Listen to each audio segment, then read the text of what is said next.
Pendidikan itu kan bisa dibilang sebagai agen utama perubahan ya. Jadi kami sebagai lembaga ingin supaya kami ini menjadi sekolah yang tidak tertinggal.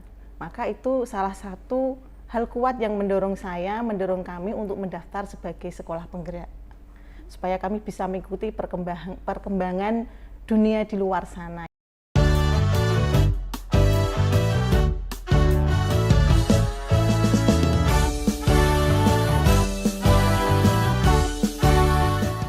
Halo Sobat Pendidikan, Assalamualaikum warahmatullahi wabarakatuh. Jumpa kembali di RTL, Ruang Tanpa Lobi. Ruangnya BPPMP Provinsi Jawa Tengah. Ruang tempat kita berbagi pendidikan, persoalan pendidikan di Provinsi Jawa Tengah. Hari ini kita kedatangan tamu yang sangat luar biasa. Beliau adalah Kepala Sekolah Penggerak Terbaik Provinsi Jawa Tengah jenjang SD, Ibu Siti Nuryati SPD.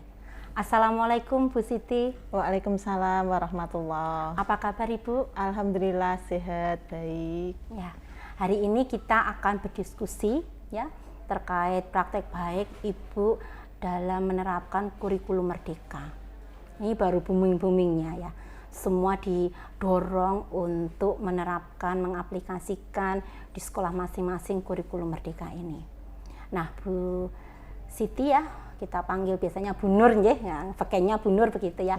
Bu Nur sudah berapa lama ya? Karena Bu Nur sekolah penggerak berarti kurang lebih 1,5 tahun menerapkan kurikulum merdeka.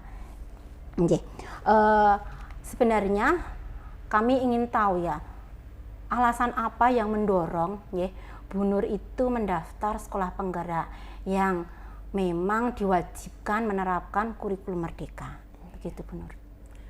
Sebetulnya yang mendorong dan memotivasi saya itu singkat ya, yaitu ingin update perkembangan dan perubahan dunia di luar sana. Apalagi pendidikan itu kan bisa dibilang sebagai agen utama perubahan ya. Jadi kami sebagai lembaga ingin supaya kami ini menjadi sekolah yang tidak tertinggal. Maka itu salah satu hal kuat yang mendorong kami untuk mendaftar sebagai sekolah penggerak. Supaya kami bisa mengikuti perkembangan dunia di luar sana ya, kami tidak tertinggal. Apalagi anak-anak sekarang itu kan karakteristiknya sudah berbeda dengan kita zaman dulu.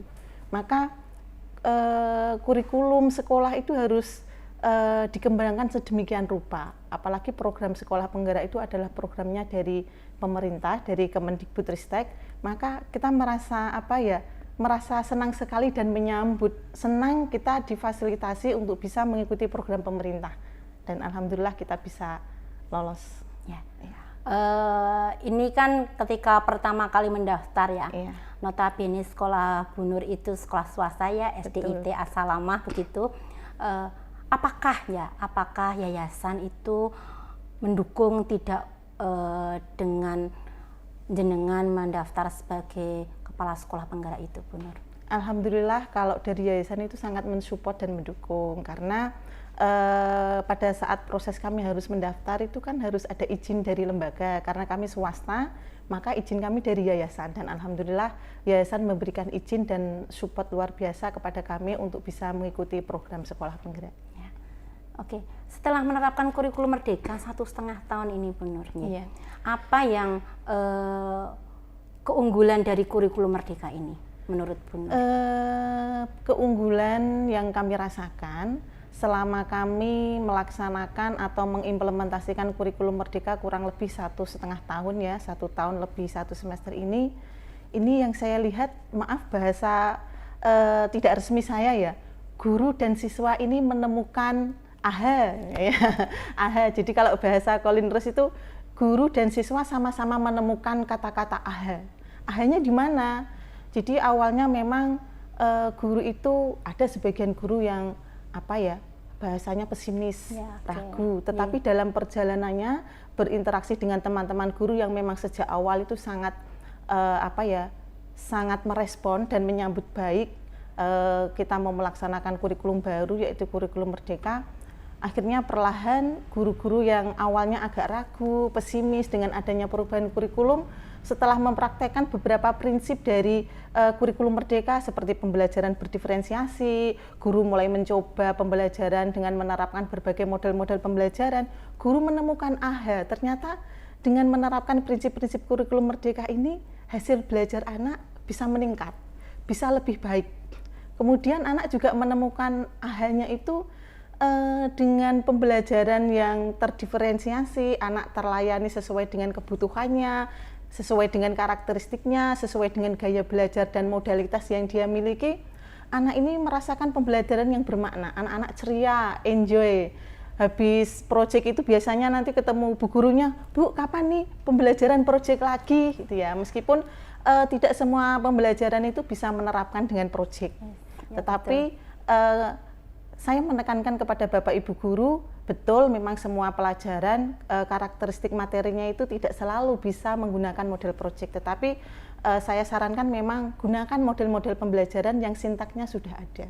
Dan ternyata anak-anak itu luar biasa responnya, anak-anak senang sekali belajarnya, enjoy, ceria. Dari komentar anak-anak, Bu, ayo Bu besok pembelajaran project lagi. Itu artinya bisa kita tangkap bahwa prinsip-prinsip pembelajaran dalam kurikulum Merdeka yang menekankan pembelajaran berdiferensiasi, berpusat pada siswa itu bisa mendorong siswa untuk menjadi pembelajar sepanjang hayat. Berarti hasil refleksi pembelajaran bersama anak-anak ini positif ya Bu Nur? Alhamdulillah positif. Itu respon dari anak, dari guru ya. Kalau pengalaman Bu Nur sebagai kepala sekolah ya, karena kan guru Bu Nur itu ada 52 ya?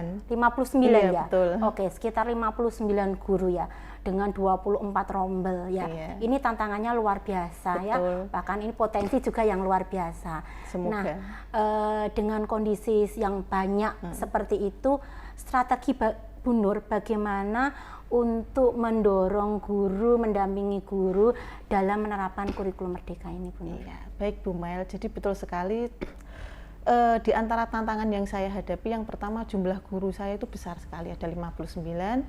Kemudian selain jumlah guru yang besar ini, tingkat kompetensi guru itu berbeda-beda. Sehingga kebutuhan model pendampingannya juga berbeda-beda. Maka untuk mensiasati hal tersebut, yang pertama yang saya lakukan yaitu saya membuat penjadwalan secara bertahap dengan skala prioritas. Maksudnya apa? Di tahun pertama, untuk kelas yang melaksanakan kurikulum Merdeka itu kelas 1 sama kelas 2. Saya ada guru kelas 1 sampai kelas 1 dan kelas 4, mohon maaf. Kelas 1 itu ada 8 guru, kelas 4 juga 8 guru, ditambah lagi dengan guru mapel. Guru mapelnya itu ada 3 guru gitu ya. Nah, di tahun pertama itu jadwal pelatihan maupun pendampingan itu saya prioritaskan untuk guru kelas 1 dan kelas 4. Nah, kemudian masuk masih tahun pertama, ini kita memasuki semester kedua, ini langsung saya gelar nih pelatihan untuk guru-guru kelas 2 dan kelas 5. Kenapa saya lakukan di semester 2 di tahun pertama? Supaya nanti pada saat masuk di tahun kedua kita IKM, guru-guru kelas 2 dan kelas 5 ini sudah punya gambaran. Nah, nanti di akhir tahun pertama, ini kita masuk ke penyusunan perangkat ajar. Jadi memang saya lakukan secara bertahap. Jadi setiap guru ada 2 target pelatihan utama yang harus diikuti. Yang pertama yaitu pelatihan terkait dengan konsep pembelajaran paradigma baru. Yang IHT keduanya adalah terkait dengan menyiapkan perangkat ajarnya. Jadi nanti begitu masuk di tahun ajaran, jadwalnya guru tersebut harus IKM, sudah punya gambaran, paling tidak seperti itu. Kemudian mensiasati kompetensi guru yang beragam nih ya. Ada nih yang pelatihan secara klasikal dalam grup besar itu sudah bisa masuk, sudah bisa paham. Ada yang butuh pendampingan lebih intens, bahkan kadang-kala lebih pribadi, lebih individu ya. Maka dalam melakukan pendampingan, ini tindak lanjut dari pelatihan, saya kan harus melakukan pendampingan gitu ya. Itu saya lakukan dengan berbagai model pendekatan.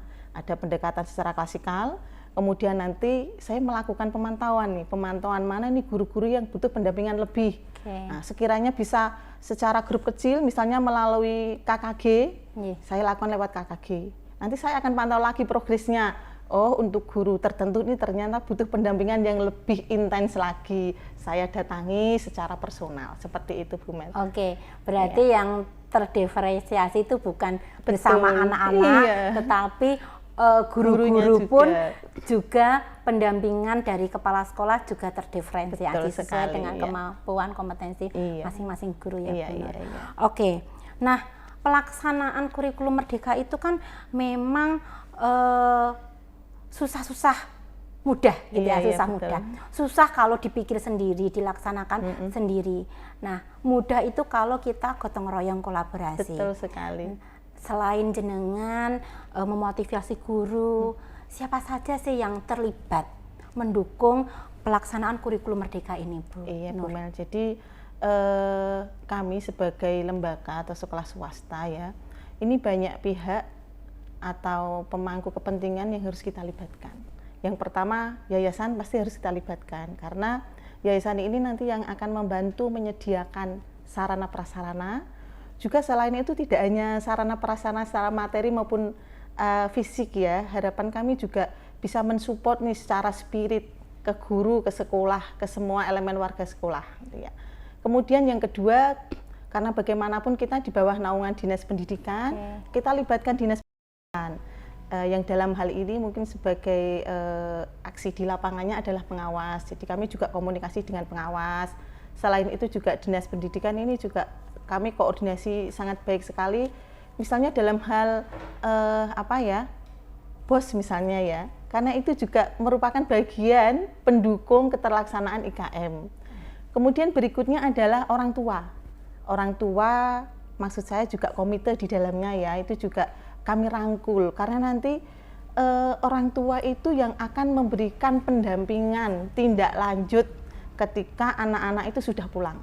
Karena tanpa ada komunikasi, sinergi, kolaborasi dengan orang tua, maka visi kita ini ya untuk mewujudkan karakter atau profil pelajar Pancasila sangat sulit sekali. Maka harus kita gandeng. Maka kita punya beberapa program nih ya dalam rangka membangun sinergi, komunikasi, kolaborasi ya sebagai bentuk pelibatan seluruh pemangku kepentingan sekolah ya. Pertama-tama saat kita pertama kali nih ya sudah ditetapkan sebagai sekolah penggerak, saya langsung sosialisasi ke yayasan, ke orang tua dan komite, juga kepada GTK yang ada di sekolah. Kemudian setelah sosialisasi ini kita juga kembangkan beberapa program. Ya, yang pertama parenting. Untuk apa? Untuk menyamakan visi dan misi serta persepsi dalam pola asuh anak. Sehingga sama di sekolah ini kita sangat memperhatikan karakteristik siswa ya, misalnya kita juga memperhatikan gaya belajar siswa. Tetapi di rumah nanti orang tua pokoknya ini harus ini. Orang tua tidak memperhatikan itu kan anak yang akan jadi korban. Anak akan bingung. Ini saya harus belajar itu seperti apa yang benar gitu. Jadi ada parenting, kemudian dalam rangka untuk mengkondisikan nih lingkungan belajar yang ramah anak. Ini juga di awal tahun pertama saat kita mau IKM itu kita mengadakan dialog ekosistem sekolah. Kemudian juga kita bentuk nih ya untuk menghindari bullying, bukan menghindari ya, meminimalisir lah paling tidak ya, karena kita mengawali gitu ya. Meminimalisir bullying ini kita bentuk satgas anti perundungan dan kita juga laksanakan nih ya acara atau kegiatan deklarasi anti perundungan. Alhamdulillah dapat dukungan dari orang tua wali, kemudian dari Dinas Pendidikan, dari yayasan tentu saja, dan alhamdulillah saat itu kita juga bisa menggandeng ini dari Dinas Sosial Perlindungan Anak ya. Luar biasa Bu Nur ya, pengalamannya menerapkan kurikulum merdeka. Ini sudah diceritakan ya apa yang sudah dilakukan Bu Nur. Ada hambatan enggak Bu Nur dalam menerapkan kurikulum merdeka? Sehingga kalau ada ya Bu Nur punya solusi apa? Biar teman-teman guru-guru kepala sekolah yang lain itu juga mempunyai gambaran. Siapa tahu mereka punya permasalahan yang sama, Bu Nur. Kalau hambatan yang saya rasakan itu ya, itu namanya sesuatu hal baru. Itu pasti akan mendapatkan tentangan. Nah, mungkin terlalu vulgar ya tentangan ya. Maksudnya kita menghadapi nih guru-guru yang mungkin pesimis, ragu-ragu, bahkan awal itu sangat berat sekali ya. Ini untuk kita ajak, yuk kita mulai terapkan nih prinsip-prinsip pembelajaran yang ada di dalam kurikulum merdeka. Itu saya hanya punya satu bahasanya Ibu Mel ya. hipotesa Semangat. apa ya? Apa semangat Maksud hipotesis? saya begini, bahwa kurikulum merdeka ini nanti akan sukses kalau mindset guru itu sudah benar. Oke. Nah, ini saya masih dihadapkan ya dengan mindset guru yang masih dengan paradigma lama.